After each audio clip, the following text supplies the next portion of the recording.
Welcome to day 8 of the Secret Piano Games. We're going to do a little introduction about inversions, which is a very complicated word for rotations or whatever you want to call it. It starts with the medium block, the medium pattern that we have learned in previous videos. So we have the medium block. We also have the large block. And we have the small block. For the medium block, we are going to start from A. And we're going to play a chord progression that is used in thousands of songs. And playing this with the medium block, I think sounds very, very good, very acceptable to the ear. And in our left hand we start with the red color block from A as well.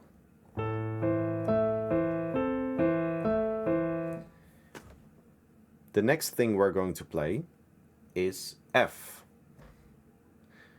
Both red color block and the medium pattern.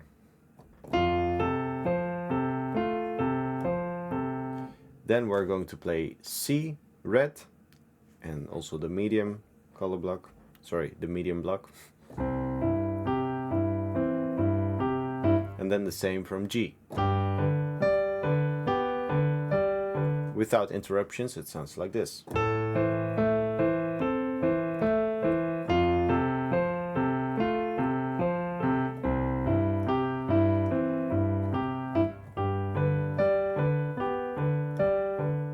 So you might think this is the exercise for today, but we're going to take it one step further. Because what we're playing right now is not really what a piano player would play. This sounds a little bit static. Even if I play it nice with the sustain pedal and everything.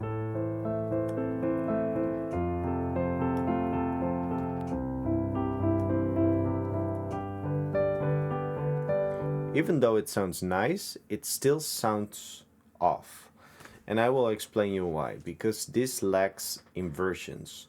What are inversions? Inversions are little changes to, what I call the medium block is basically an arpeggio. And if you combine the chords that you're playing with the closest inversion, this is where it gets a little bit complicated, but I will demonstrate it for you very quickly.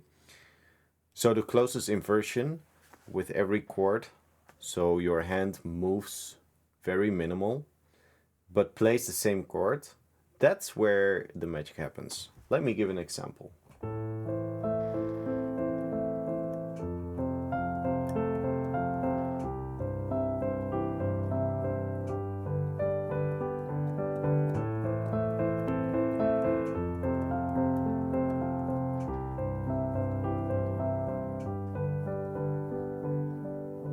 Let me give you an extreme example.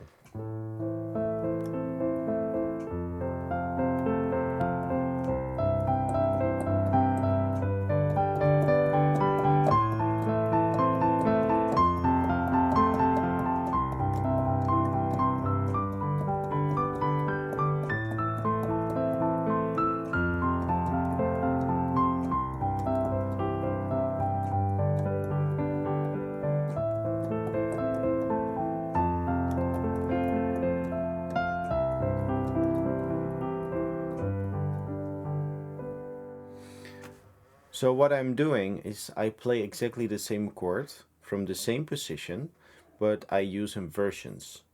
In this extreme example, I used multiple inversions per chord, which is harder to follow. But let's stick with the exercise of today. That is easier to follow. So we start where we started. We have the medium block that you know, and we have the red block that you know. So this is where we are currently.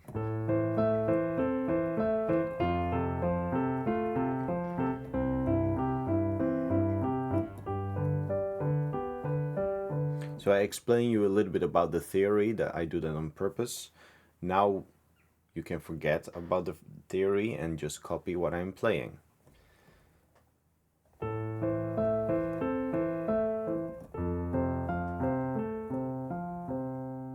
So first we play the medium block from A.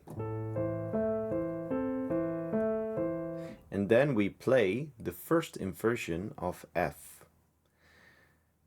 So normally the medium block would start here. F, A, C. First inversion means that you don't play F, A, C in that specific order, but you transport the first letter to the last position.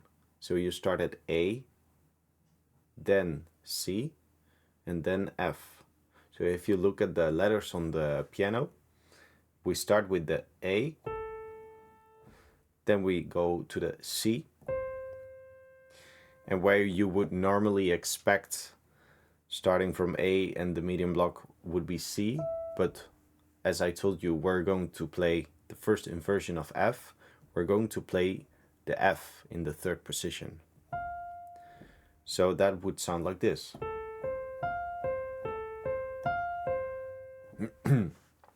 For C, it is the second inversion of the C medium block. So C usually starts at C, of course. Every block starts at its own letter. But we are not going to start from E, but we are going to start from G. Why? Because I am telling you that it sounds nice. So you can copy that again. I know this is a lot of information to process because it's like a Sudoku or another difficult puzzle that is very hard for the brain to immediately understand. But I'm sure after a while you will pick it up, and it is just one big math game, the piano. And because you might think like, but how is that the same chord? But after a while, when you get used to it, the coin flips or something, or that's a Dutch saying that the coin falls, and then you understand the idea. Okay, so let's start again from A medium. Then we go to the first inversion of F, but actually we only change one key. Then we go to the second inversion of C, and then we just play the G medium.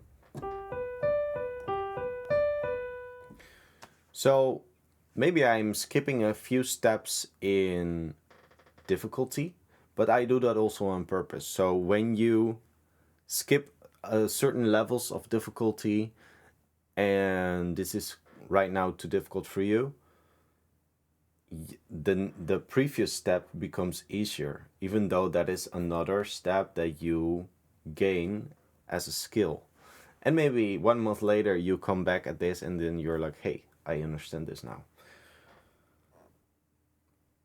I have experienced that many times in my life, that I wanted to study something and then I chose something way too difficult and it was impossible for me to play. And then I do a step back, and then in a certain way I was ready to learn that first less difficult exercise, and it became slightly more easy. So try to follow the exercise in this video as close as possible, but also take it with a grain of salt.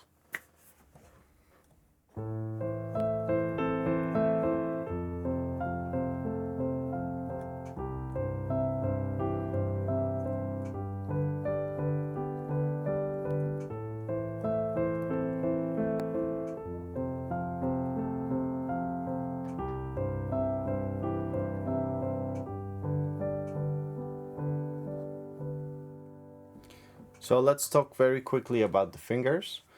Yeah, what I'm doing, I use thumb index and ring finger, because the next position is gonna be the pinky finger on the F, which is more comfortable for me. You can copy that, but you can also choose to do 1, 3, 5 fingers. So I play 1, 2, 4.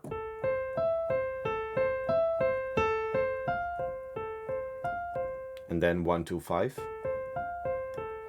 My thumb is 1, my index is 2, my pinky is 5.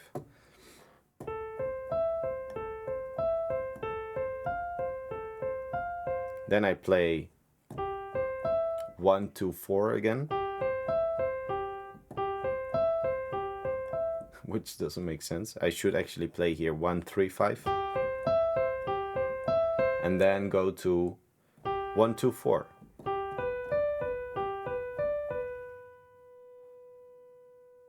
And then, actually, if you do 1, 2, 4 on G, it's easier to play 1, 3, 5 from A.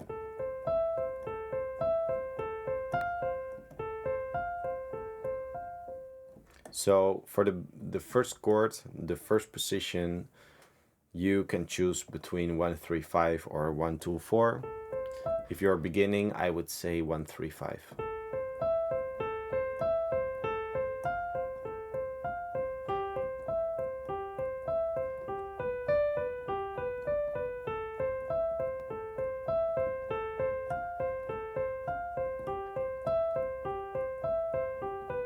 You can also do everything 1, 3, 5.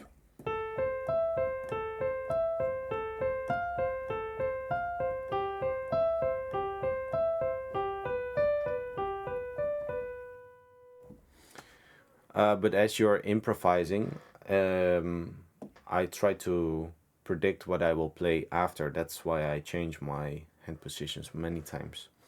And I can use different fingerings for the same positions.